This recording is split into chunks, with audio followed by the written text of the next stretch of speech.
আসসালামু আলাইকুম গাইস, আপনারা সবাই কেমন আছেন?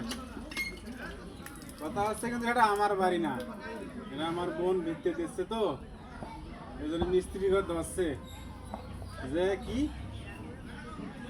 ভিত্তি দিয়ে বালু দিতে হবে। এই মিস্ত্রি ঘরে কিন্তু এলে চালাকি, হ্যাঁ মানে মাল তো দেওয়া লাগবে, কাছে দেন দেন দেন, ঠিক আছে দিলাম। বিসমিল্লাহির রহমানির রহিম। হ্যাঁ তাই বলি কিন্তু এটা আমার বাড়ি না।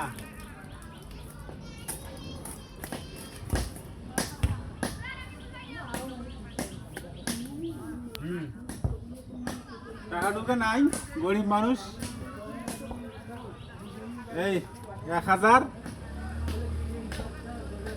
এই যে 100, তার মানে কি 100,000 না হয়েছে।